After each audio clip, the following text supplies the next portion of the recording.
We're going to hit mute on all if we can, because we're getting a lot of feedback. If everyone can mute their computers, that'd be helpful. So we are recording this event. Good evening. My name is Brian Helmick, Fire Chief of the East Contra Costa Fire Protection District, and welcome to the Bethel Island Town Hall meeting number 2. We have done this once before, and we're going to be doing a condensed version here tonight, and I'll get into a little bit of the housekeeping on how we're going to run through this. But we do want to wait and make sure we can get everyone on that we can. Those of you that did not attend last time, we did have some potential technical difficulties, and people had a hard time accessing the town hall meeting last time. So we wanted to provide an opportunity to do a Q&A question and answer session here tonight. This is going to be a condensed version of what we did last time, as it was asked for all those that were going to attend to go back and watch the video that we did last time. So we have a 2-hour meeting where we went through a very comprehensive presentation about the fire district and all things Bethel Island related to the fire district. And that is the expectation, is that folks had an opportunity to already watch that. And tonight is an opportunity really to advance and ask all questions related to that meeting, or even unrelated, but about the fire district. We do want to make sure that if there was any technical issues, that we provide the opportunity for folks to have access to the fire district. It's very important to the fire board, and it's very important to my office that we be accessible. So that's why we're here again tonight. So it's going to be a little bit of a unique approach, but I'm going to give it one more minute to make sure that we have everybody that we can to come in. And I was telling the folks behind the scenes before we started, is if we had one member of Bethel Island and or jurisdiction arrive here tonight that couldn't arrive before, that it's valuable enough to have this conversation because it's important for everyone to have access to this information. So I welcome you that are here now, and we'll give it one more minute, which will be 7:05, and then we'll move forward.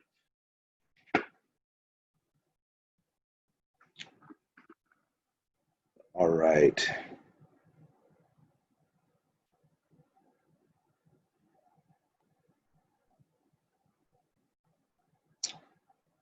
All right, it is 7:05. That wasn't quite a minute, but what we'll do is we'll get started again. This is being recorded, so anyone that shows up late, we'll remind people at the end that this is being recorded. You'll be able to find this on the district's YouTube page probably tomorrow. Is that about right, Susanna? Tomorrow?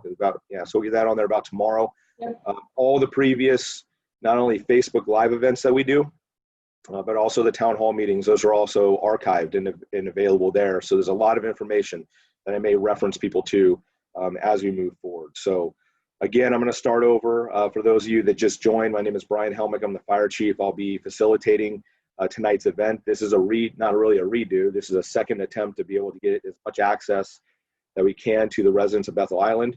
And this is really formatted to be more of a question and answer session, but I will highlight the things that we discussed in the very last meeting. The last meeting is, like I stated, on our YouTube page and on the district's website. And if you did miss it, I strongly recommend you go back and look at it. And if there are specific questions you have, we're more than happy to repeat them. Before we move forward, I do want to recognize that we have with us here tonight one of our directors. We have Director Young. And before providing him an opportunity to just introduce himself, I would actually ask if our business services manager, Regina Rubiera, can hop on. And the reason is these meetings are now agendized, and we want to see if we have a quorum. And if so, we want to take attendance, and then this will be a formal meeting. And if not, this will be more informational and not a structured board meeting. So, Ms. Rubiera, you on the line? I am, Chief Helmick. Director Langro, are you in attendance? Director Nash, are you in attendance? President Oftedal, are you in attendance? Vice President Smith, are you in attendance? Director Young, are you in attendance? I am here, thank you. Chief Helmick, we do not have a quorum, but we may proceed with the town hall meeting. There will be no recorded of this meeting. Thank you. All right, and so with that, Director Young, would you like to say a few words? Just a few words. I'm glad to be able to be out here and see the Bethel Island people again. I remember the last time I was out here, the chief was just having his first town hall. He was the new chief. We had a lot of people in the room to say hi, and he did a tremendous job. I'm sure he's going to do a tremendous job for you tonight. And as he says, I'm also always available if you have any questions or wish to contact me. You can reach me on the district webpage. Thank you. All right, thank you, Director Young. All right, and so what I'm going to do here tonight is I want to do a little bit of housekeeping to make sure that we all can actively participate in this meeting. It is a smaller meeting here tonight, and we're going to be working through a question and answer session, which I think is really the bulk and the most important component of the meeting here tonight, to be able to provide you with actual relevant and timely information about whatever it is that you're curious about the fire district. So to be able to do that, we can, as we go to the question and answer session, you really can participate in a couple ways. One is that you can physically or virtually raise your hand. And when you do that, we'll be able to call upon you. There's also a chat function that you can utilize within chat. And if you want to put your questions directly in there, we will have Susanna read those out. And if you put in there who you want the question be directed towards, if it's myself, I also have our Fire Marshal, Steve Albert. Chief Albert, if you can give a wave. He will be able to address questions, all things fire prevention, investigation, plan review, community risk reduction. So you will see at times that he will defer to be able to do that. If you have any questions for even a director, well, we have a Director Young here, there's an opportunity to be able to do that. I've been finding I've been able to handle a majority, if not all, of the questions on previous town halls, but you do have the ability if the opportunity presents itself. So again, questions that come through chat. When we get in the questions, you can simply just raise your hand. We'll try to answer them accordingly, or you can raise your hand virtually through Zoom. Also, you'll find that when it comes down to the audio, we are going to be muting people. Everyone seems to be muted right now. I actually can see everyone on my screen because the group is a little bit smaller here tonight. But in a dial-in phone, I believe that if you hit dial *9, you'll be able to actually unmute. I'm sorry, is *6 if you're unmuted. But if you raise your hand, I'm able to see everybody here tonight, and I'll unmute you. I'm also going to be showing and squaring my screen from time to time. So please forgive me for the clunkiness, if there is any, for me going back and forth, because that's kind of how this process is going to work. So for any reason, this meeting gets hijacked by somebody that wants to take advantage of this opportunity and ruin it for us all, the meeting will be stopped. It will not be restarted here again tonight, but we do have future opportunities. There's a town hall meeting on Thursday, tomorrow, which is going to be in the Marsh Creek, Morgan Territory area. And then we have one also in the Byron Knightson on September 14th. So you're going to be welcome to those. And we also have a Facebook Live event also on September 14th. So I'm going to be a little busy on September 14th, but there'll be question and answer sessions there, and you're more than welcome to attend those as we move forward. All right, so hopefully I've clarified everything that we need to for the housekeeping. And what I want to do is I also want to introduce to you Mr. Mark Whitlock, which is a long-term resident of Bethel Island. He has been monitoring and been actively engaged in many things at a lot of our meetings, not only at finance, but also the board, for as long as I can remember, actually. He's been really an advocate for the residents of Bethel Island, stressing and trying to increase not only the operations, emergency responses, but also fire prevention within the island.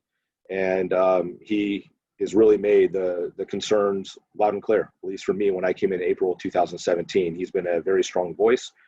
And so we appreciate Mark being here tonight. Mark, would you like to say a few words before we get started? Yeah, if I could. Right now, I think focusing on the positive things that are going on out here is the effort that the board and Steve Albert and his crew have done on the weed abatement. We have seen in the last few months more weed abatement done than I have seen in the last 10 years. And now with the board going after these people that are repeat offenders, Gateway Road right now is mowed down and under control for the first time in forever that I know of. And part of that property was one of the fires that we had October 27th of last year. And my hat's off to all of them for getting all this stuff taken care of. And the people that I've spoken with on the island very much appreciate it. So thank you, Steve, and your crew and the board for keeping this moving forward for the weed abatement. Thank you, Ms. Whitlock. And, I also echo your regards, and I give huge kudos to not only Chief Albert, but his entire staff. Many may not know, but the East Contra Costa Fire Protection District did not have the authority, nor did we really do prevention activities when it comes down to investigation, plan review, and inspections, plan review, and investigations, and vegetation hazard abatement to the degree we are since 2019. So we took those responsibilities over from Contra Costa County Fire in 2019. Chief Albert came in May of 19, and he has quickly got our program up and standing, and we still have work to do. There's no stretch we're saying that we're doing a great job, but we're definitely doing a better job. And I think that what folks are seeing throughout the jurisdiction as a whole, we have a safer jurisdiction in regards to vegetation hazard abatement than we have since 2002. And that is a huge thing to do with Chief Albert and the Prevention Bureau. But I'm glad that you guys can see it, because that's been one of our target areas for a long time, Mark. You've been really pushing us really hard and holding us accountable to making sure we do that. So it's been a partnership. So I'm glad you guys are finally seeing the work being done. So what I want to do to kind of prime the pump and get the conversation started here tonight, and again, it's more important to hear from you and to address questions you may have to provide clarity on the fire district, is I'm going to do a very brief, and I'm going to stress very brief overview of the presentation that I did a couple weeks ago when we had the first meeting. And I'm hoping the reason that there's low attendance here tonight is because many people were able to go back and watch the video that's on our YouTube page. And I hope that we addressed a lot of the questions that were out there. And if we left a lot of things unknown or didn't provide a lot of clarity, that we'd have a lot more people back here tonight. I think another point is, listen, we as the fire district have adopted many challenges and problems. And I stated this last meeting, we didn't create the challenges that we have, but we're very aggressively working, trying to address them. And the information that I have to share and I have shared is not very popular because because people don't like where we are. And we agree. I think as a fire district, the fire board, we're not happy with where we are, but we are where we are. And we are living within our means. We're doing everything we can to address our two challenges, which I'll reference here in a minute. And I think what's also important, one thing that did come out of last meeting that I want to clarify is, look, the fire district has no ask. That was one of the things after the meeting, those that didn't attend, I got actually 3 or 4 different emails or through Facebook saying, I went onto the website to figure out what the ask was in November. What are you asking for? And my point I made to them was, that's a fair question, but there isn't an ask. I mean, what the ask is to educate and inform and let people know what the challenges are of the district, the things we're mining, the things we're trying to do. The fire board is going to have to entertain doing something in the near future. If there is a no tax solution, we are exploring many different things right now, but there's a high probability the board is going to have some sort of a deficit we have to address around November, January. What that is, we will see, but we're exploring many alternatives, which I'll highly hit on here in a minute. But I think that's the misconception that some folks have, is that we're doing this because there's an ask. The reason we're doing this really is to educate and inform and demonstrate what we're doing. And then when and if an ask were to occur, no one's surprised. They understand what we've tried to do, what we're continuing to do, and they can actively participate in those decisions when and if they were to occur. And so I don't know if that pushed people away because they thought that there was an ask coming in November. But I will tell you is that the fire board is working through many challenging things. And we are trying to make sure that everyone understands where we've been, where we are, more importantly, where we're going. Because we don't want anyone to be surprised, and we want everybody, down to the single family residents, to the business, to the city, to the county, to be able to make an educated decision and understand what we've attempted and what we've done and where we are. And so I just want to point that out because a lot of folks had raised that to me after the last meeting. So I'm going to share my screen, and please forgive me for the messiness of my screen here. So what I'm going to do is I'm literally going to go through. This is the exact same presentation that I did at the the last meeting. Now, I'm not going to go through its entirety. I'm literally going to flip through, but please do me a favor. If you did not attend the last meeting, you take notes, take questions. If you want me to focus on certain things, we will.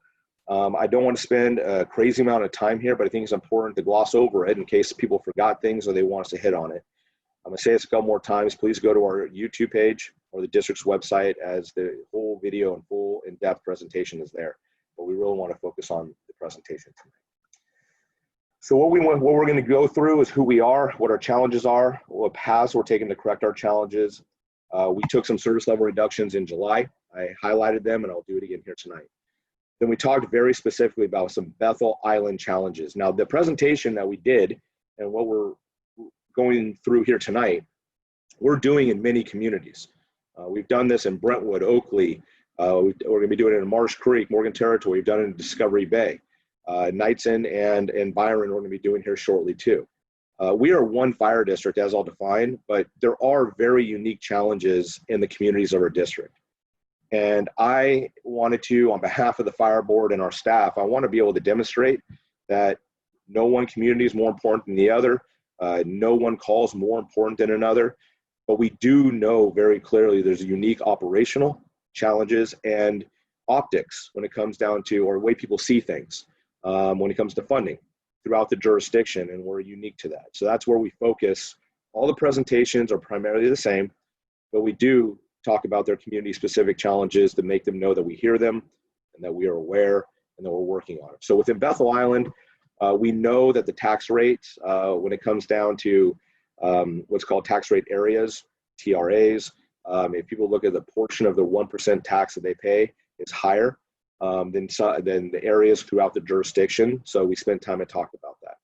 We talk about response times within Bethel Island and the amount of calls, and so I'll focus on response times.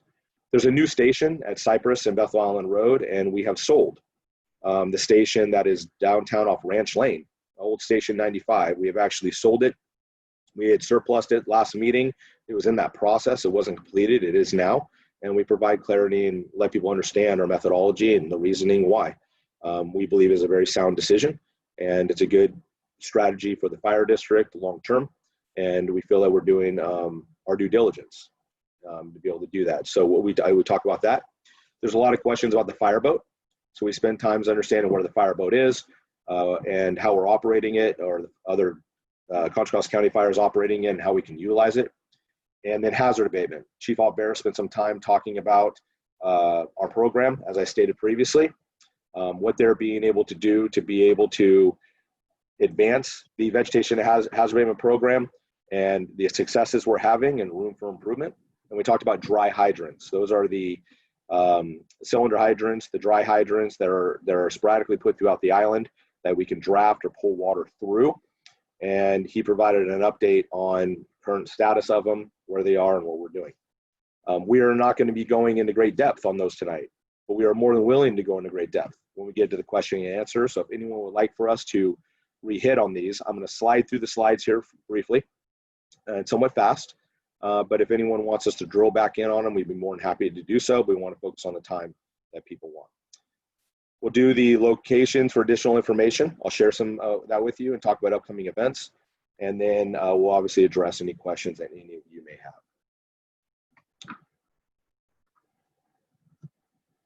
So the district, I do want to spend a minute here. Again, we cover Brentwood, Oakley, and the unincorporated areas of the district, which is Knightson, Bethel Island, Byron, Discovery Bay, Marsh Creek, Morgan Territory, a 250 square mile footprint, 128,000 residents. And when you include the people that work here, it increases up to 155,000.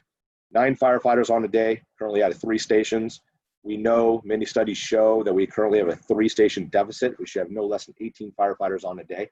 So we have 3, and we have an existing 3-station deficit. We know, and we run 7,700 calls per year that take 9,500 pieces of equipment to be able to mitigate those calls. So 7,700 calls out of 3 fire stations. And the reason it takes 9,500 resources is because many calls take more than 1 fire engine. Sometimes it takes 2, 3, 4, 5, and there have been some incidents that take 15. And we have to rely upon mutual aid from outside agencies. So we have a existing service level deficit of 3 stations to answer the calls that we currently have. A lot of it has to do, a lot of our challenges have to do with governance. As you can see on this slide, we have a long history. Multiple agencies have overseen and provided fire protection within our jurisdiction, the 250 square mile footprint, from the 1920s to date. It wasn't until 2002, as you can see on my screen here, where all the smaller fire protection districts consolidated into one, which is now the East Contra Costa Fire Protection District. We consolidated the Bethel Island, the Oakley-Knightson, and the East Diablo Fire Departments all merged in the East Contra Costa Fire Protection District in 2002. The board at that time, it was still independent, but it was yet dependent, means that we leaned upon and we were overseen by the Board of Supervisors. And that governance was always desired to be a purely independent special district with an elected board. In 2010, we got a little bit closer to getting to an appointed board. So it was no longer the Board of Supervisors overseeing the district. It became an appointed board of 9. 4 members were appointed by the city of Brentwood, 3 by the city of Oakley, and 2 by the unincorporated areas of Contra Costa County. And that appointed board was really working with either the cities or the county. And they kind of, I wouldn't say they answered to them, but they were appointed by them. And it wasn't until 2019, that January 2019, that we got our elected board of 5, Director Young, President Oftedal, and Carrie Nash, and Stephen Smith, and Adam Landgrove.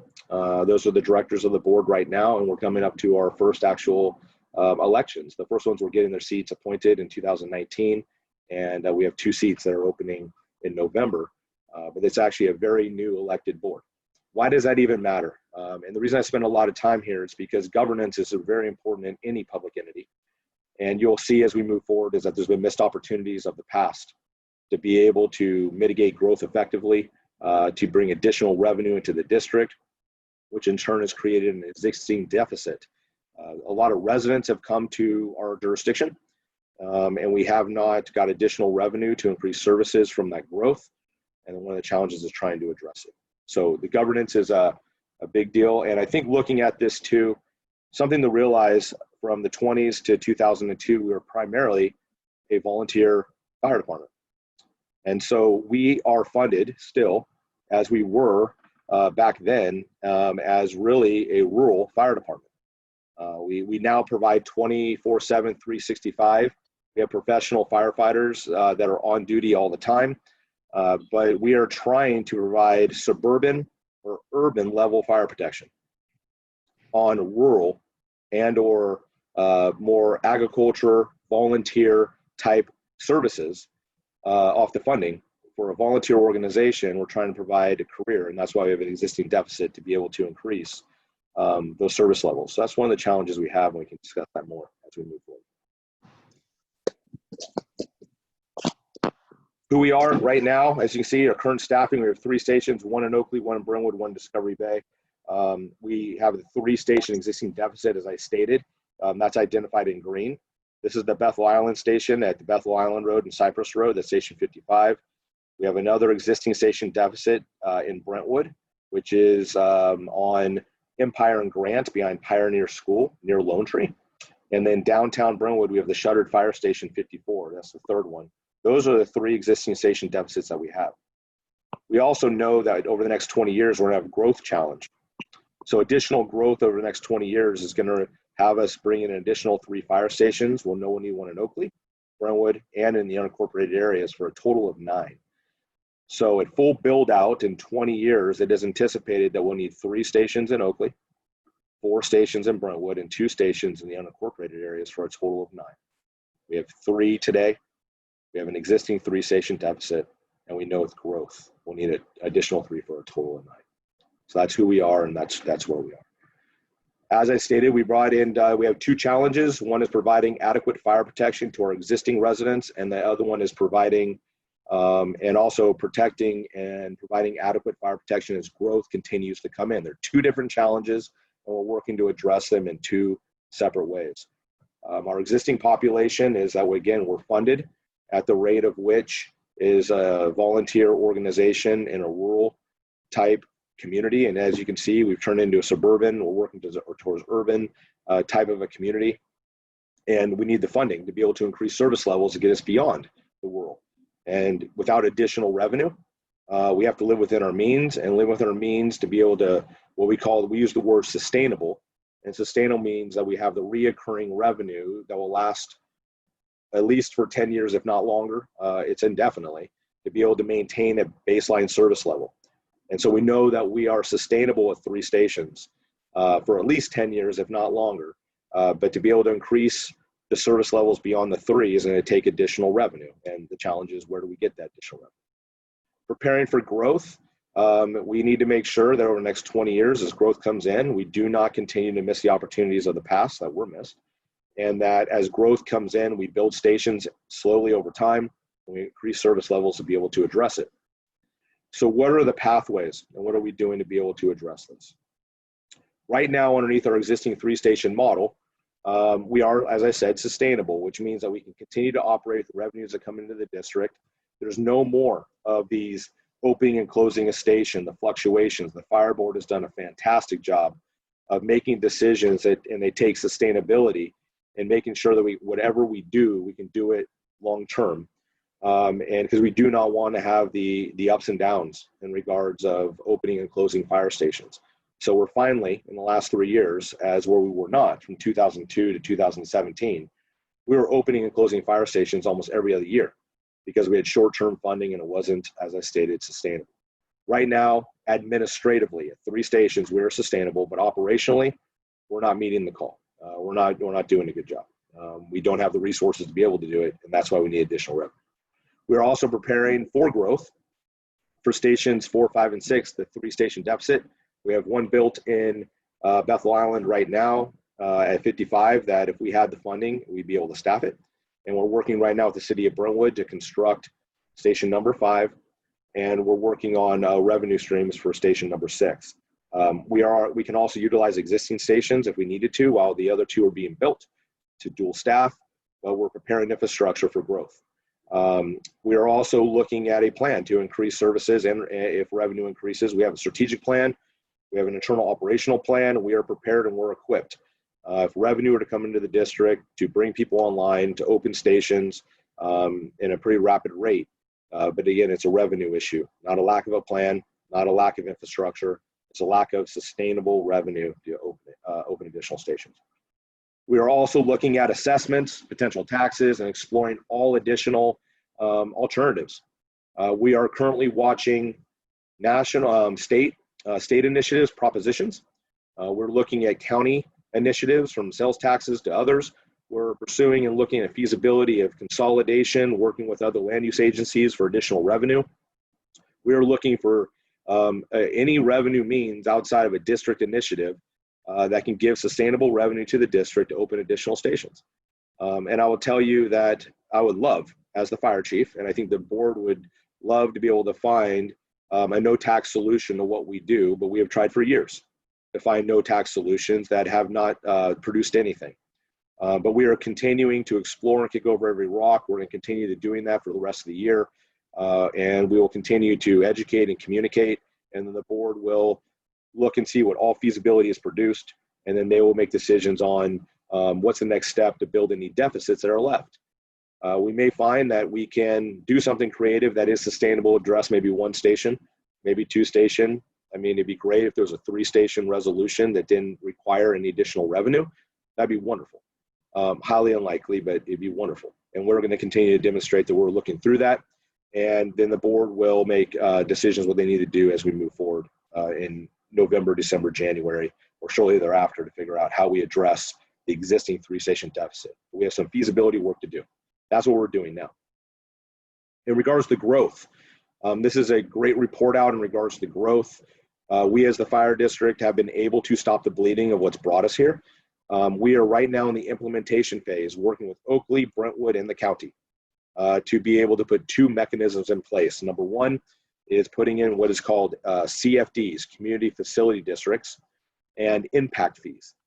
Impact fees, developers pay. It's a one-time fee. It's very restrictive to help build future fire stations. And they are, we have right now, we're putting impact fees in place. We also have with community facility districts, it pays for the ongoing revenue. for the operations of the fire districts. And next month, this month in September, actually, we're working to establish the CFD. The bottom line is the fire district has stopped what has brought us here. Is we will have assessments on all future development that will come in incrementally, and additional revenue coming to the district as development grows, where we'll be able to build stations and hire and pay for firefighters. And those assessments that are placed on all those future properties mitigate the impacts from the growth that the new residents bring. We have an existing service level deficit because we missed that opportunity in the past. If we can't apply the same methodology to the residents that were already here that provided the impact for the need for the additional services, and get that same methodology applied to the existing residents, we wouldn't have an existing deficit. And that's really what brought us to the deficit where we are. Is not, if we can apply the methodology we're putting in place now, we did that back in the 80s, 90s, early 2000s, we wouldn't have the deficits we do today. But we can't place assessments on anyone's property without their approval. And we are working through alternatives now, and then we will come back and reconsider what we do. But it's the lack of assessments on property is the reason we have a deficit, because growth has continued to come in. No additional revenue to the fire district, which means that the service levels haven't increased. So we are working through that. So right now we are exploring all options, working with the state, the cities, the residents, because it's going to take all of us to be able to correct what it is that we're doing. And it's important you be engaged and watch what we're doing. We had 2 service level reductions. I'm not going to spend a lot of time here, but due to the lack of funding and resources, we had to cancel all public education events for our engine companies. And we've also had to change our stance from being an aggressive, go in and get it interior fire attack to a defensive, outside to inside approach, transitional, and only fighting fires with 3 fire engines. We historically have done it with 5, only with 3, unless there's a life safety issue and or we can't keep it in the original home. So there's a lot of driving forces that went behind this. If there's clarification on exactly why, I'd be more than happy to reinforce it in the question and answer. But we have a huge resource issue here. We're straining our neighbors tremendously on our aid agreements because of the lack of resources that we have. And so right now we're having to live within our means operationally too, not only administratively at 3 stations, but operationally. And we cannot be as aggressive as we want to. On this point, I want folks to know is although we're only fighting fires with 3 engines and we're slowly going from the outside in, which does unfortunately create more property damage. It's just the nature of having less resources that seem to be aggressive. Is that our firefighters do not stand idle. They take great pride and respect trying to mitigate the fires to the best of their ability with the resources they have in a safe manner. And they will do what they can to minimize, obviously, life risk, property loss. But with fighting with 3 engines, it is very difficult for them to be effective at their job. And so I'd be more than happy to hit more on this when we move on. I'm not going to spend a lot of time here tonight, but we did spend a lot of time on tax rate areas. We call them TRAs. There were a lot of questions in regards to where do our property taxes go? How is the fire district funded? We're funded 96% through property taxes, and we get about 8% of a 1%. So every property pays 1%. It's called the ad valorem that they pay on their taxes to pay for the general services that they receive within their communities. Most fire districts, as you can see, get between 14% up to 21%. And we get about 8% on that 1%. And that's how we're funded. 96% of our funding comes through property taxes. And so the challenge that we have is we have half the funding we need in these other agencies. Folks have said in the past that the rate that we receive is wrong. And I just want to make it clear it's not wrong, it's low. And the reason it's low is because when it was established, we were a volunteer fire organization. It was established through Proposition 13 in the 70s. And it's very important to know that in the 70s, when they established the rate for us, as they did for all other organizations, if you were to travel to those organizations at that time, they had full service 24-hour operations, even provided paramedics, firefighters, 24/7 operations, not volunteer, in those communities. And so when our funding was established in the 70s through Prop 13, we were established as a rural volunteer fire department. And it was known that if you want to increase service levels beyond that, you need additional revenue through taxes or assessments. We have not placed assessments or taxes on property to address growth until 2019, and we're doing it now in 2020 to address growth. And so we have an existing service level deficit. The rate isn't wrong, it's low. The lack of putting the appropriate assessments on growth is provided the deficit that we have. And so this slide demonstrates what we have, and we want to let people know how they can identify the TRA they live in, tax rate area. Your tax bill will show you as circled here on the screen. You have a tax rate area, and you can go on to the website, Contra Costa County, contracostaca.us, where my taxes go, and you can look and see what percentage of your taxes go to the fire district. And so we walk through an exercise, and if you really want to get into this, you can go through the last video and it will show you. But everyone pays the 1%, and there's a lot of other assessments that you may pay, but you'll see outside of the 1% tax, no one pays additional assessments outside of, there's 3 community facility districts, CFDs in Oakley, Delta Coves, Summer Lakes, and Emerson Ranch, Gilbert properties that do pay an assessment to the fire district. And we are aware that they exist. And if every parcel within our jurisdiction had that same assessment that they do, we wouldn't be in the problem that we're in. And also, if any of those residents are watching, the fire board is very aware that your assessments to the fire district do exist. And if another assessment were to go through, you would not be double taxed. They will make sure there's a mechanism in place to make sure that there's not inequities for those with CFDs, and that you would receive a credit. And that's already part of the conversations the board is working through the finance committee and the fire board to ensure that nobody is double taxed. But the point I'm trying to make is when you look at your tax bill, you will see that you pay your 1% and nothing more to the fire district. And that's a key point. And the reason that's a key point is because in Bethel Island, there's a lot of concern and criticism towards the fire district that they already pay of their 1%. 18% of that 1% goes to the fire district. And I will tell you that if the whole jurisdiction paid that same 18%, we wouldn't have the deficits that we do. But Bethel Island is a very small portion of the fire district in regards to population base. And what's important to note, I'm gonna go to the end slide here, is that Bethel Island in its entirety, with all of the residents and within that community, with the 18.5%, everyone pays the 1%. I just want to be clear on this. Oakley, Brentwood, anyone that owns a home pays 1%. All of the 1%, their allocation rates or their tax rate areas are different. But the revenue that's brought into the district through Bethel Island is $837,000, at least it was in 17-18, and let's call it to $1 million now.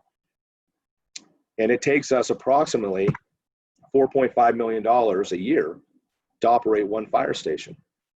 And so the reason I bring that up is because the 18% is not the whole story. What we need to understand is that everyone within the jurisdiction, everyone in the jurisdiction pays the same 1%. And it all goes into the jurisdiction only gets a certain percentage of that 1%. And you can see in Brentwood at 6.84%, Oakley's 5%, Discovery Bay's 8 to 13%. Bethel Island, 18, Knightson, 6.2. But all of the resources in the jurisdiction serve the jurisdiction. So everyone's putting revenue into the fire district, but they're still funding the fire district in its entirety as a rural volunteer service level. And that produces a 3-station service model. And so we need double the revenue. We need revenue above and beyond the 1% that we get throughout the jurisdiction, and understand that Bethel Island receives. I've got questions saying Bethel Island is subsidizing.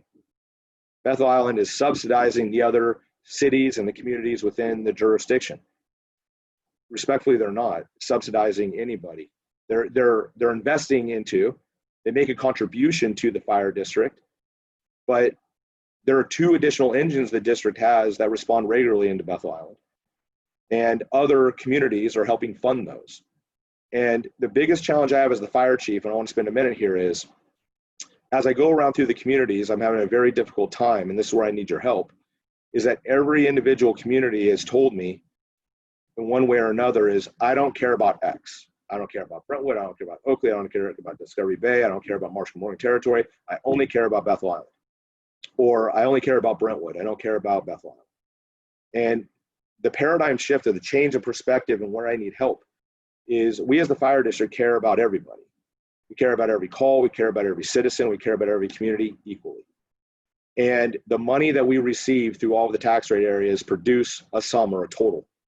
And we're operating the best that we can. And regardless of what that 1% percentage is, the district in its total is receiving half of what it needs to be able to provide adequate fire protection. And without additional revenue, we are not going to be able to increase service levels. And that's the key point, is we are living within our means with existing revenue. We are who we are. We desire to increase service levels. We need alternative revenue or revenue to increase service levels beyond what the 1% is. And we are exploring right now every alternative we can. If it produces something, that's great.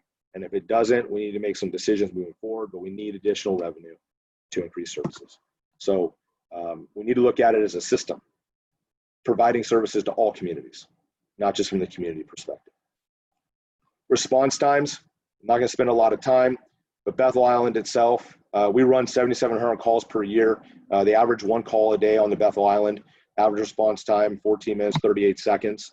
5% of our call volume goes to Bethel Island. That means 95% of our calls are happening throughout the rest of the jurisdiction. I think it's also important to know that people are concerned, and we want better response times. And at Station 55 with staff, there would be better response times. But the response times of Bethel Island really aren't where we should be disappointed. Is 25% of the calls that we go to, the 7,700 calls we respond to a year, we don't even make it to scene. We're getting canceled en route. We're getting dispatched, but we're not making it there because we're too far away. And we're supposed to be making it there first. So I understand that the response time to Bethel Island report, but understand this goes into the system issue. It's not a Bethel Island issue. This is a system issue. And the fact that we have 3 engines and we should have 6, 25% of the calls we're going to aren't delayed. We just don't even make it. And so I do sympathize with the residents of Bethel Island. I do sympathize with the fact that they want better response times, as we do. But the district response times are a district-wide issue. It's a resource issue. It's a lack of having the appropriate funding to increase service levels issue. And it's impacting everybody. So Bethel Island's calls, every one of those calls in the Bethel Island, 357 calls that came in the Bethel Island in 2019. Every time one of those calls came in, it was the most important call at that time. And so, but it is not just a Bethel Island issue. It's happening throughout the whole jurisdiction. In regards to volunteers, we have looked at volunteers. We tried to work with volunteers. We have done outreach for volunteers. We tried, we got about 40 people that desired to volunteer in some sort of capacity, many not for firefighting. What I'll also tell you is we have a press release on our webpage, which I'll show you where it is here in a moment. But on our webpage, we have a press release that talks about volunteers and the things that we've explored and the things that we've tried. The bottom line of what we found is that the volunteer system is not what it was before. The people wanting to volunteer are these days, if you volunteer and commit to the education, the training, and the investment, they want a full-time job.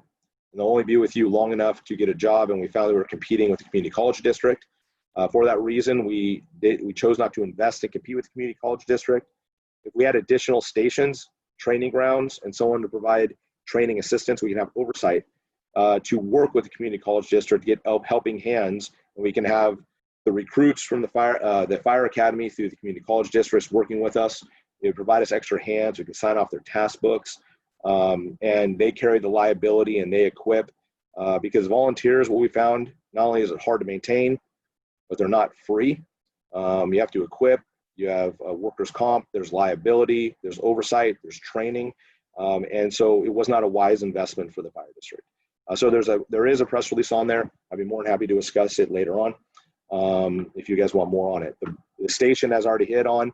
We have a new station down the street. It replaced the station that was downtown that was right outside of the island to serve the whole jurisdiction and system better. We have sold the Station 95 on Ranch Lane. That transaction occurred last week. And we are excited to staff that station not only to serve Bethel Island, the new one, but also the remainder of the jurisdiction. So that station has been replaced. We have a fireboat that is on loan to Contra Costa County Fire. They staff it. The boat program, we do not do specialized services. We focus on right now, we do 90% of the time responding to medicals, vehicle accidents, vegetation fires, structure fires, and that's it. We do not do confined space rescue. We do not do boat operations. We do not do high angle. We don't really do low angle, hazardous materials. We do not have the resources to do well what we do 90% of the time. We cannot focus on specialized operations. If we had adequate staffing, we can re-entertain and look at specialized operations. We just don't have the ability to do it right now. So Contra Costa County Fire has our boat. And when we need a boat, they respond. It is a longer response time, but it's the best we can do in the situation that we're currently in. Hazard abatement, if you have questions on it, I'll let Chief Albert hit on it. We already hit on that to some degree, but we're making great strides on improving. And then on the dry fire hydrants. There are multiple of them throughout the island. I think it's important to note that the responsibility of those hydrants really fall upon the local water districts and the residents of the community. They were put in great intent, but the program was not seen through all the way through a maintenance program. Now, with that being said, Fire Chief Albert is working as we speak with the water agencies in cooperation with Mark Whitlock and the other agencies on Bethel Island to facilitate and having a meeting of, are we going to invest into these systems and mechanisms? Are we going to invest into them and get a maintenance program in place? And is that going to be a cooperation between the citizens and the water districts that are out there? Or do we feel that's not an investment as a community we want to take, and then we'll recommend that they be removed?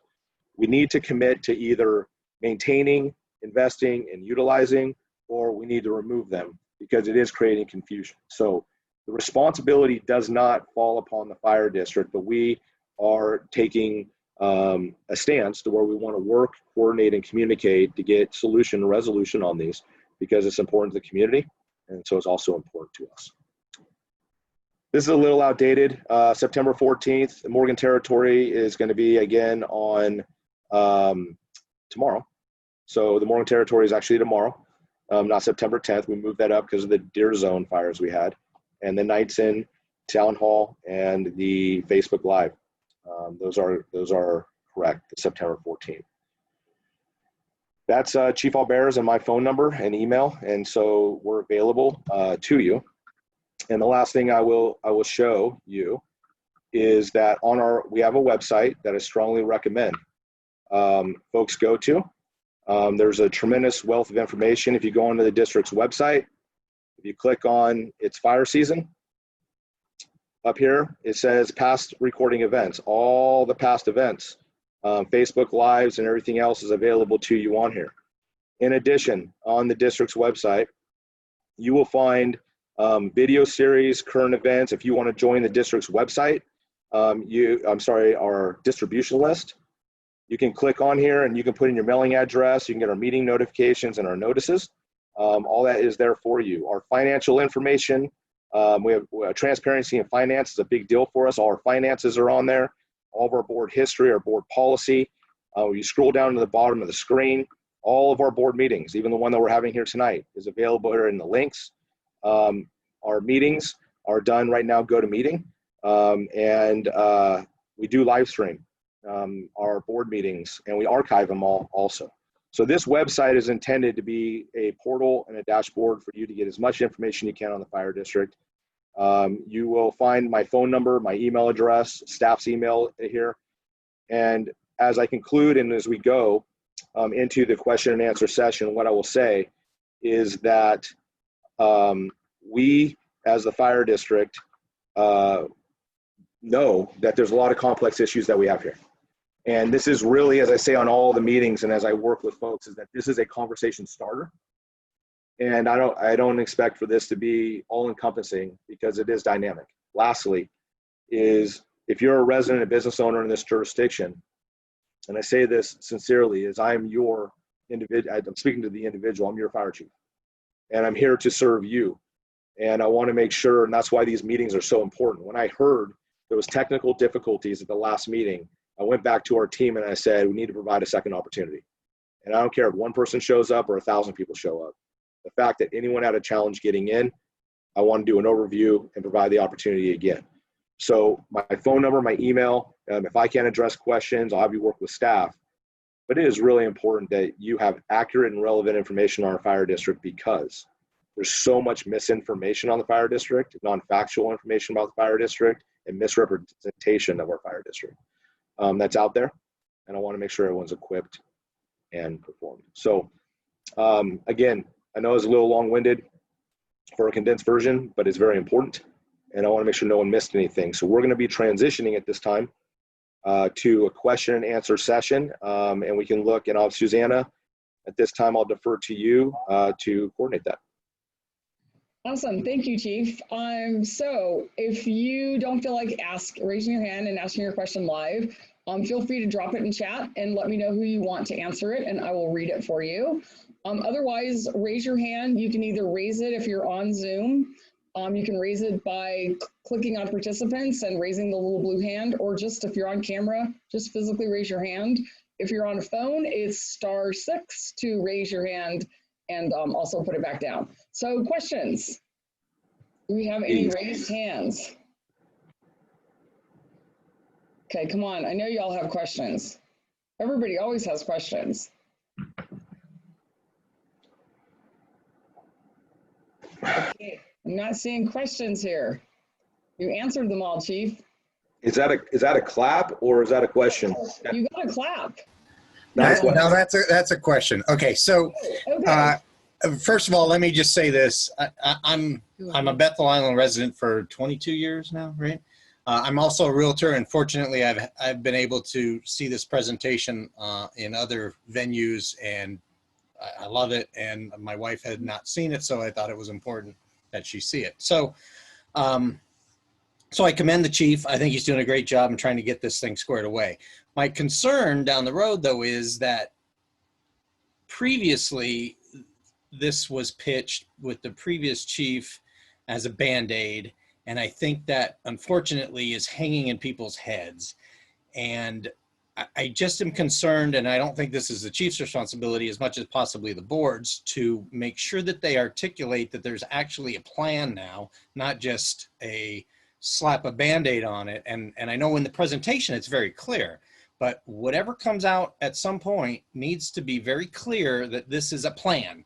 Because if we look at what happened with the Bethel Island Municipal Improvement District with the levy maintenance tax that I believe got supported with 75% positive, was because it was clear that this is where the money was going, was to levy maintenance and so forth. So, so I implore you, just make sure you do it right when you do come and ask.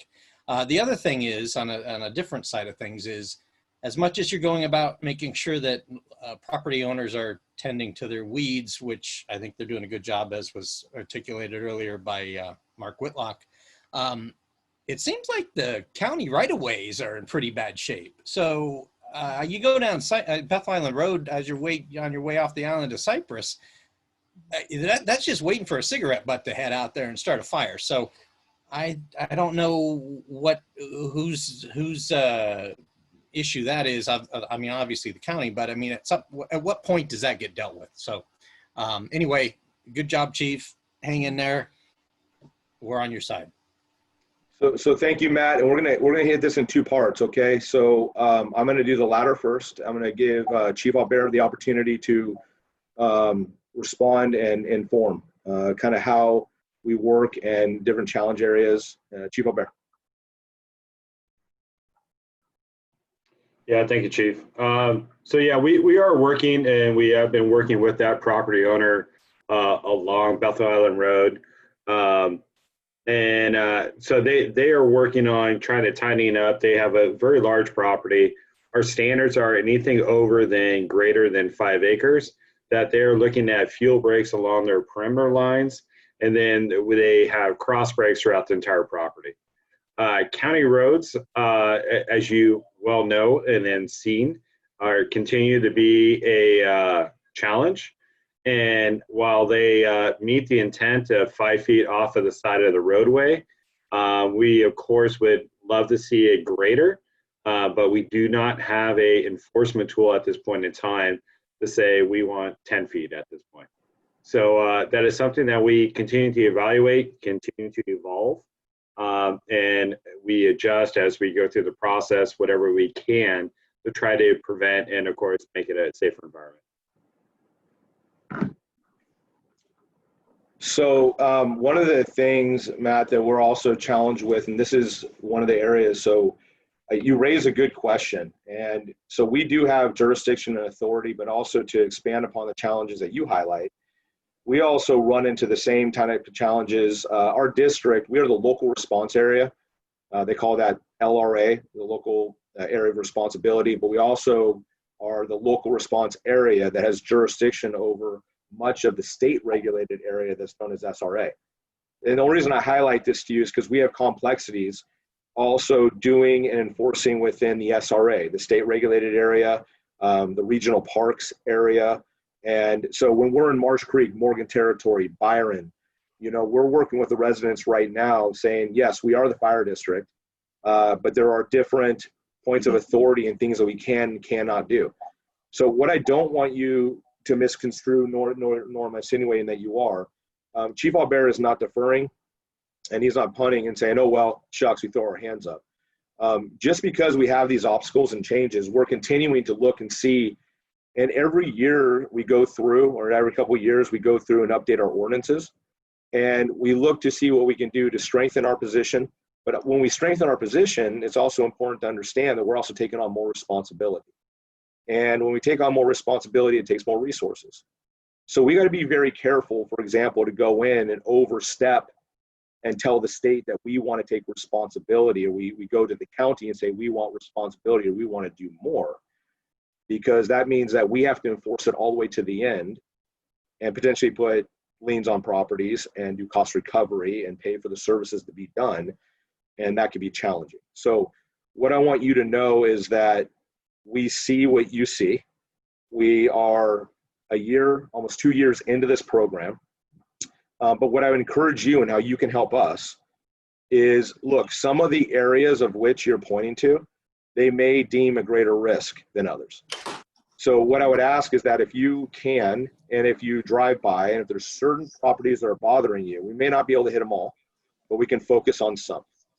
And we can hit some and be very calculated on what we want to do. So we're going to continue to try to get the authority within reason and work to improve abatement. But if there are some specific parcels that you think are a greater risk than others, can you please reach out to Chief Albert and I so we can get him on our radar? Thank you, sir. That was a very, very good question. Okay. Awesome. So moving.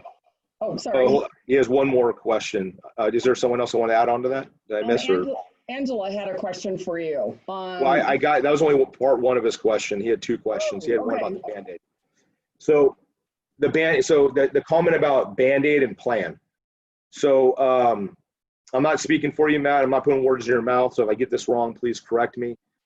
So I think that the word Band-Aid historically within our jurisdiction is that we, as I stated in my very quick presentation from 2012 to 2017, there were many short-term solutions that were not sustainable. I use that word sustainable because we were getting memorandums of understanding, they're called MOUs, or we were getting short-term grants to be able to fund to keep a station open.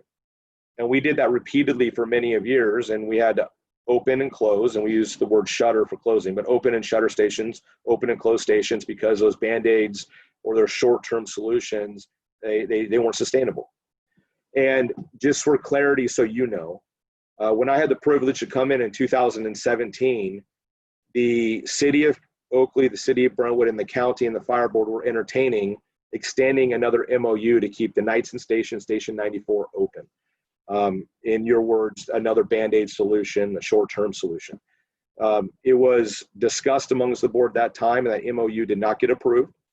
It was not done, and the fire board at that time, and they have ever since, have positioned to saying that we are not going to increase, we are not going to hire personnel, and we're not going to increase service levels unless they are sustainable. It means we can continue to do it for a long time. So what I'm confident to say, because you'll find it within our strategic plan, we do have a plan. We have a 2019 and 2023 strategic plan. It's on our website. And if you were to look at our website, which I'm going to do this here real quick with you again. If you were to look at our website and you were to scroll down, it's going to say strategic planning. And when you go into strategic planning, you're going to find that we have not only, we have our strategic plan right here. And it's a 2019 to 23 strategic plan. In addition, you're going to find an implementation action plan that was done in February of 19 that's very measurable. And it identifies each of our strategies, our priority and implementation steps, who's responsible for it, and if it's successful or not. And quarterly, and at the September board meeting coming up, we're going to do another quarterly update on the strategic plan to identify how we've been doing in regards to the progress that we did last quarter and what we're doing in the next quarter to progress through it. And so not only in our strategic planning, what I also want to tell you is the fire board has made it very clear that we are looking for revenue that is sustainable to provide adequate services as we move forward. So whatever solution the fire board looks to implement, which they have the ability to do so, I can guarantee you it is not going to be a Band-Aid, and it is going to be sustainable. With that being said, it may be tiered up or stepped. What I mean by this is that if we need 3 stations, the board may choose to do a phased-in approach of doing 1 station every other year. They may choose to try to do 3 stations at once, but that is not a Band-Aid, because as each station comes in incrementally, it is going to be sustainable. It is going to be long-term, and that is the only way of which we've been doing business for the last 3 years. Everything is sustainable. So I hope that Matt, did that answer your question? Do you feel that I missed anything? Yes, and my point is this. I understand that it is not a Band-Aid, and that's why I appreciate the work that you guys have all been doing. My point is this. When it comes time to ask for a tax increase or a lot, whatever it is you guys come up with, just make sure that that is articulated properly so people understand this isn't just another Band-Aid. This is actually a real solution, and that people, because I think people will be more, they will be more receptive to it if they understand that it without having to go all the way through and see the actual plan. Even, you know, when it hits a ballot, you got to make sure that it's not, that people understand it's not just another Band-Aid, and that this is really has been thought through, and it's a long-term solution that's sustainable. And I think the likelihood of people signing up for that is going to be much more, you're going to get a much better response. That's my point. Thank you, Matt, for your feedback, and it's well received. Thank you. Suzanne, I'm sorry, who's next? That's okay. Angela has a question. Hi, Chief Helmick. How are you? I'm doing well. Thank you. How are you? I'm good. I actually I tried to call in at the city council meeting last month when they talked about the Oakley impact fees, and for some reason the audio was not working. Yeah, and I didn't get to make I heard that. That's right. Yeah, I'm sorry. So just 2 things I wanted to say, and maybe it's got to be for Oakley City Council because I'm a resident homeowner here. But first of all, I really like the terminology you're using about responsible growth. I think that's a terminology that really, in all the years I've been hearing about fire, that I've lived here nearly 11 years now, that really captured my attention. And I think it really, my antenna went up, and I really like that terminology. So please continue to use that, and please continue, I think, to share with people what your idea is, and maybe you can share a little bit about that tonight. And then the second question I had, or comment I had, is that I live in Oakley, and you put up the property tax fees. I pay $1,116 a year for police services in Oakley. I pay $0 for fire. So I was really quite surprised at the city council meeting to hear that, you know, it had been since the mid-'80s that they had looked at fire impact fees for properties and stuff. So I don't know what, you know, I'm not looking to get involved per se, but I think I'd like to do more with the city and just say, hey, you know, I don't think it should be police versus fire. We need both of you. And, you know, how can we do it as, you know, homeowners and things? I mean, none of us want more taxes, but I don't know, if I pay over $1,000 a year for police services, you know, I think it's something that should be addressed with fire. But again, I'm not on the city council. So I just wanted to put that out there. Maybe you can address either or both, or like I said, I can take it up at a future city council meeting, because I think next Tuesday night, they've got the fire. There's an agenda item about fire on the next city council for Oakley agenda too. Great questions, Angela, and I may defer back to you. If I miss anything, please highlight what I missed, okay? So I will. let's try to take this in bite sizes real quick. So, okay, so we are in the implementation phase, as I stated, of getting impact fees. Now, the impact fees, this is how it works. As I stated before, impact fees are fees that are charged to all developers. And every time they pull a permit to build a building, they pay a fee. And that fee is a very restricted fee, which means that money comes to the fire district or to the cities or the county, and then to the fire district, and we can only use it to build stations and buy apparatus. That's what impact fees do. It builds stations and buys apparatus to mitigate the impacts from growth. It addresses the impacts, the people, whatever it may be. Impact fees cannot be used to address existing deficits. They can only be used to impact future growth. We have a statute, our 1987 Fire Protection Law and Statute. That's a law and statute that we're governed under, that we have to operate under. It's a goofy thing, but it's law. And we are working actually trying to get it changed. But that law states very clearly that in our statute, that fire districts cannot impose impact fees on new development. We have to work with the land use agencies. Now, we serve 3 land use agencies in our jurisdiction: the City of Oakley, the City of Brentwood, and Contra Costa County. And we serve the unincorporated areas of Contra Costa County. So there's 3 different land use agencies that we provide fire protection for, okay? Now, so we have to work with the cities to be able to update those fees. And historically, those fees haven't been updated. The City of Oakley and the Contra Costa counties have not been updated, I believe, since 1986. The City of Brentwood is more recent. I believe it was 2000. Chief Albert, correct me if I'm wrong. Was it 2006, maybe 2009?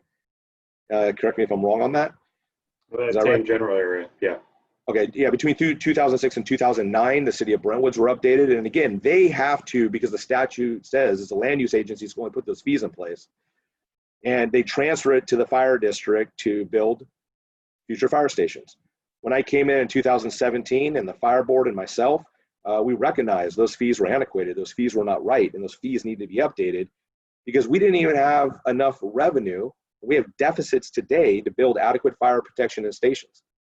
So that education brings us to where we are today, is that the district did a study in cooperation with the building industry, the City of Oakley, the City of Brentwood, and the county.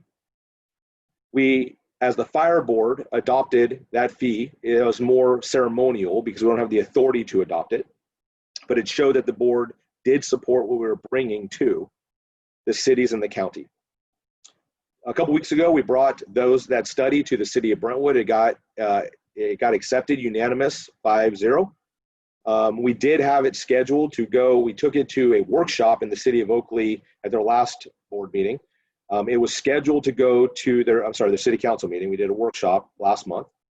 It was scheduled to go to the City Council meeting on next Tuesday, which was the 8th. It got pulled or got pushed or deferred until the first meeting in October. And so the goal is to go to Oakley and get it adopted. And then we are scheduled right now for September 22nd, I believe, to go to the county to get them adopted and brought in. So those fees are huge, but we have to do that in cooperation with the city and the county because they're land use agencies. Now, the other side of the coin to address development is the community facility districts. We call those CFDs. The CFDs don't pay for the capital. They don't pay for the buildings. They don't pay for the apparatus. It pays for the people. And it's not a one-time fee. It's a reoccurring annual assessment, okay? And so those annual assessments are assessments you would find on your property taxes above that 1% everyone pays. And CFDs, you most likely pay in Oakley CFD. In Brentwood, they have the same thing. They have public safety CFD, and all of it goes to police too. And it doesn't go to fire. And the reason I pulled my screen up is because what I recommend is because this is complex. And I know that there are citizens that are trying to get their head wrapped around it and understand. But you'll hear from the cities that they do not have fire protection responsibility. And technically, they're correct. That is technically true. Now, when you go into our website, and you go back in that strategic planning page, as I stated, you go to the home page, you scroll down to strategic planning, and the strategic plan page is a wealth of information. We try to keep everyone up to speed on not only where we are in the quarterly updates, what the plans are, but these are all the meetings and supporting information that led up to. Great information here if you wanted to go back and archive it. But what I want to point out to here is that we use the term white papers. White papers really, it's the same thing as a legal analysis. We do a lot of legal analysis, but there's this one right here. Responsibility to provide fire protection. We did this legal analysis because when I came in, I was trying to understand myself, wait, so do the cities and the county have a responsibility to provide fire protection? And the answer is no, because we exist. The city is responsible for city services. They're not responsible for fire rescue. I'm sorry. They're responsible for police because that's a city service. This will help understand who and what authority and law. Now, if the fire district didn't exist and if we dissolved, our responsibilities would go back to the land use agencies, which is the city of Oakley, the city of Brentwood, and the county to provide the services that we have. But that would be a reduction of levels of service, and we are the best thing right now to provide fire protection. So the thing that you'll see is on the impact fees, we have to work with the cities, and we have to be able to get them implemented. We can create our own community facility districts, and we have to work with the community planning department to put those on future residents so they can pay for the impacts of them coming to our community, generating more calls, and mitigate those impacts. We can do the CFDs. So the impact fees very clearly need to be updated. We anticipate at the end of next month, they will be implemented and updated to address future growth. Now, the CFDs, we're working right now at the September board meeting of creating a district-wide CFD. We're working with development in Brentwood right now to establish the first CFD, and all future development through our jurisdiction will be brought into, we call it annexed into that development. So as incrementally as growth continues, we'll get additional revenue, not only build structures through the impact fees, ongoing operations through the CFDs to open up stations when enough development comes in. So the challenging thing is this, is that the way that the cities use CFDs is that they have to utilize them for city services. And we are required to provide fire protection. What I will tell you is the fire board, we have an ad hoc. We are working with the city of Brentwood. The ad hoc's working and looking with other the land use agencies too to explore and see what is feasible. And I know that they're working diligently to be able to report out at some time in the near future on what their findings are and what we can or cannot do.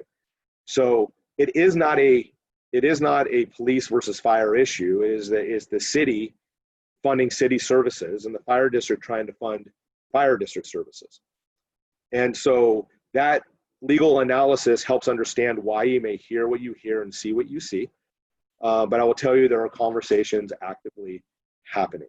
So I think it is a fair question, however, for you to pose respectfully to either the city manager or the council to get clarification.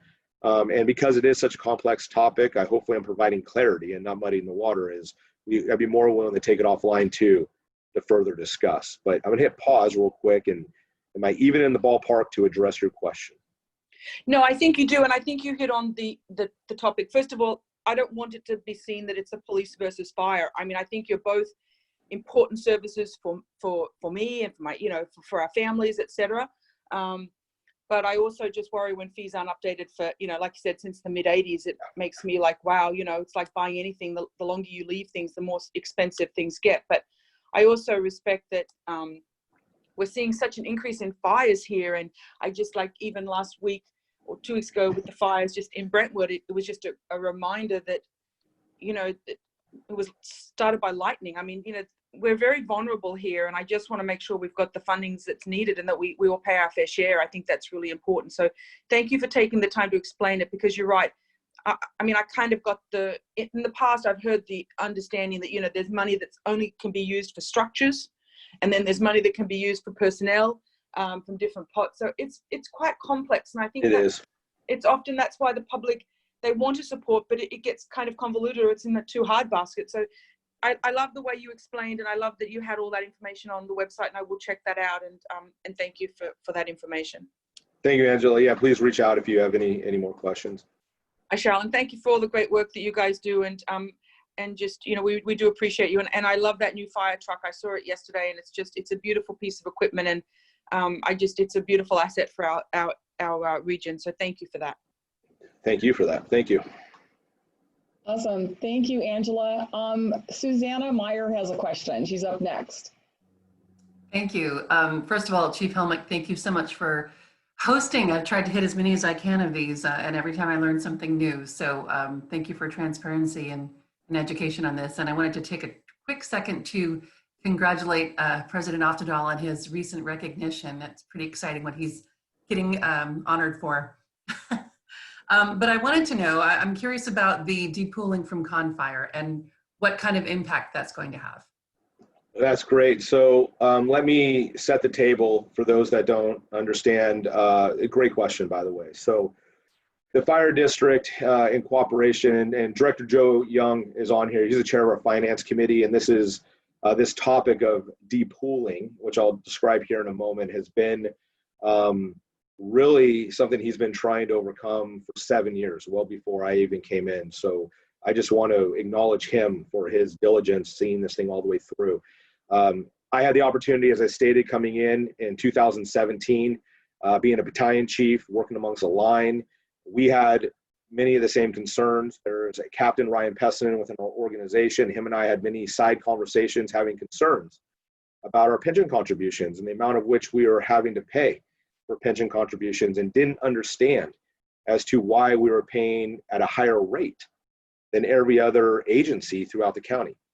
And so when I came in as the fire chief, and Ryan was talking to me and I was talking to Ryan, and I started to get to understand and know Director Young, we started presenting some of these concerns. I brought Ryan into the room. We started talking. We realized we were really aligned on some things of really where we were in regards to our pension contributions and the rates of which we were being charged for certain things and the way they were set up. And it really started 3 years ago. And so what it is that we are part of a retirement system, the Contra Costa County employee retirement system. And they set, if you're less than 50 employees, they bring everyone into groups. And we were grouped with Contra Costa County Fire in 2009 because we were less than 50, and they grouped us together. What happened is that when we started trying to understand why our rates were as high as they were, it took us years. It took us 1 year of really fact-finding, understanding. It took another year working with outside consultants to double-check our assessment and math. And it took the next year trying to educate and coordinate and work with CECERA to present the problem statement, recommended solutions. And so it took 3 years till last Wednesday, or whatever day it was, Tuesday, Monday, Tuesday, Wednesday, days are blending now, that we made our final statements and arguments, and they ruled 9-0 in favor of the district being depuooled, which means now we leave that group. We're going to be on our own, and we're going to have a tremendous savings that is going to save the districts approximately $1.2 million a year. That is great that we are able to have those savings. So again, this is another example, before I address your question, is I just want folks to know is that this isn't something that we stumbled upon. This is something we've been diligently working on for 3 years. And this is, as we've been explaining to everybody for some time, is that when we say we're kicking over every rock, we're kicking over every rock. And things that don't seem they're lined up well, or things don't seem right, we're investigating it, and we're trying to correct it. That's through CECERA, that's through the impact fees, that's from the lack of CFDs, and many other things that we have been doing over the past 3 years to show and demonstrate that we're running as good of a business as we can. So this isn't something that just happened. This is something that we've been working on, and it was a great collaborative effort. So the $1.2 million a year, it helps the situation that we're in get us closer to opening a fourth station. It gets us just that much closer. We know it's about $4 to $4.5 million to be able to run a station. This is about $1.2 million. We are looking and analyzing right now, like how much closer, what is it going to take, what is it going to get to be able to address a fourth station. But to be clear, this is the concern I have, is that we've done a good thing, right? And people are like, oh, it's fixed. The district fixed it. You know, they found this money, opened 3 stations. And it's so again, as we've always stated, is money's got to be guaranteed, which this is. It's got to be sustainable, reoccurring. This is, but it's got to be the right amount, right? And so this money could be used for personnel, but not enough for a station. And we are right now, and another thing that's important to note from the citizens is that even though this ruling occurred and it's in our best interest, we're not going to start seeing this until the next fiscal year, right? So we're going to get a credit and we're going to start paying less in years out. It's not like something that hits our account today. It's not something that happens today. It's something that will happen over in the year to come. So the ruling, which is good, is going to go back and reflect to December 31st of 2019, which is great. So we'll get a credit per se for what's going on, this year. And it would decrease what we have to pay in years out. But I don't want to misrepresent that it fixes our problem. It helps. And right now, as you'll see, is that we are going to get our final budget approved. And you'll most likely see as we approach January, we sometimes do mid-year budget amendments and adjustments. And as we continue to work through and identify what the realities of this are, you'll probably see it in mid-year, and next year's preliminary budget is where you really see the impacts of it. So it's not going to be immediate. This is monumental and huge, but it gets us closer to that fourth station. And we'll be able to know in the next 6 months to a year how much closer it exactly is. I hope that makes sense. All right, great question. Awesome, thank you, Susanna. My share a name here. It doesn't happen very often. Thanks, Chief. Does anyone else have any questions? I don't see any hands up. I don't have any questions in chat. So kind of last opportunity to raise your hand. One thing I'd like to do, Susanna, if I may, while we encourage people to ask any questions they can think of, I would like to take the opportunity because President Oftedal, Brian Oftedal, he was at a training, I believe, down in San Bernardino, was it? Is that where you were? And yes. He works, he's a captain with the Oakland Fire Department, but he's also our board president. He usually facilitates those meetings, so I didn't do as good of a job as he normally does because he was in transit in an air. But I had provided Director Young the opportunity to say a few things, and I'd like to provide you with the same opportunity if you like it. Nice. Well, thank you. And quick sound check. You able to hear me okay? You're very good. Very nice. Well, thank you, Susanna Mayer, for those words. Appreciate it. I see a lot of people on this call that have sent accolades and congratulations, and I definitely appreciate it. It's a humbling experience and just a pretty neat acknowledgement from National Association of Emergency Medical Technicians. It seems that I may be the first in California to have received the legislative acknowledgement. So it's a pretty neat experience, but yeah, thank you so much. And yeah, I do apologize for jumping on a little bit late. I logged in as quick as I could. I was taxiing into the terminal coming from Southern California from training for the last couple of days, so I couldn't speak earlier, but I was able to jump on pretty quick, and sounded like Chief Helmick did great without my facilitation. But yeah, other than that, no, I love the questions and the dialogue and the participation that's out there. Obviously a huge win for us with the Cicera, with that Cicera find and putting that to bed. So I'm looking forward to seeing our mid-year numbers, and just excited with the momentum that we have right now and the public engagement. I think that this is, from what I could tell for monitoring the district, even prior to coming onto the board, that it's been a huge challenge to get the community to really listen and pay attention and see what's going on. And I feel like just monitoring social media right now, there's a lot of conversation, there's a lot of interaction on social media, and there's a lot of folks challenging just the system in general and suggesting that we could all do better and work together better. And just on behalf of the board, I think we're doing that right now. Maybe not all of it is as visible as folks would like. I know we're trying to do our best with transparency, and we're working to get as much of that information out as we can. We don't have complete control over everything that's coming out right now.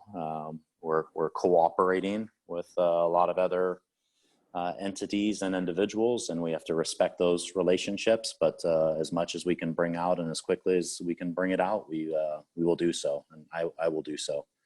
But appreciate the opportunity to speak, and I'll pass it back to you, Chief. Thank you, President Oftedal. And just for the good of the order, Susanna, any last possible questions? I want to make sure we don't miss anybody. Nope, I don't see any hands raised, and I don't have any questions in chat, so I think you're good. All right, so I do want to thank everyone for the participation. Again, thank you, Director Young, President Oftedal, for being here, and everyone that spoke. I can't say it enough, and I don't say it facetiously. I really mean it, that the questions are welcomed.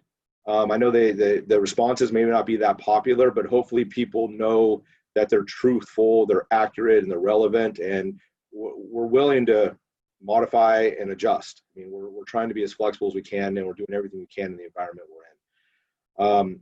We've already stressed and pushed the website enough. I really recommend just cruising it. If there's anything on there that's missing, anything that we need to add, I believe there's gonna be a wealth of information on there for you, including the video that's here tonight. Please share and let people know that this is here.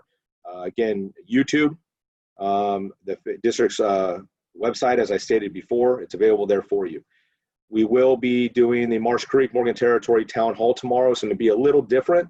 So if you do attend, we are modifying our normal format because we did have the Deer Zone fire, that the incident that occurred out there starting on August 16th. It lasted for over a week. And we want to be very sensitive and be very specific to address operational, administrative, missed opportunities or challenges. We want to hit it head on. We strive for perfection, but we have a lot of work to do. There's a lot of things we did well, but there's room for improvement. So we want to make sure that we meet them where they're at and focus on their needs first before we discuss what the district needs are. So you're not going to see this is who we are, this is what our challenge is. You're going to see very specific Deer Zone, emergency evacuations, warnings, orders, repopulation, road closures, a lot of very important things to that community. And we may double back for a second town hall to address the needs of the district. But personally in my life and professionally, I think it's important that people know that they are heard and that they know that you sincerely care about their situation before they want to hear from you. And so we're modifying our approach. I think it's important, the right thing to do. So that's tomorrow night. Then you're going to find is September 14th, again, Facebook Live, and then the Knightson and the Byron Town Hall meeting. So that is going to work towards concluding where we are here tonight. I really want to just thank you all for being here. Susanna, all those from the supervisor's office for helping facilitate the back end to helping us be able to get this done. Mark Whitlock, thank you very much for continuing to share your opinions, and in the familiar faces. You know who you are. You've been attending these things regularly, and I see you, and I appreciate it because I know that you're engaged and you're really trying to get in the know and you're trying to learn. I'm impressed by that. So that's going to conclude our meeting here tonight. Look forward to seeing you at future events. Continue to lean on us or reach out to us. And until then, please be safe. Thank you.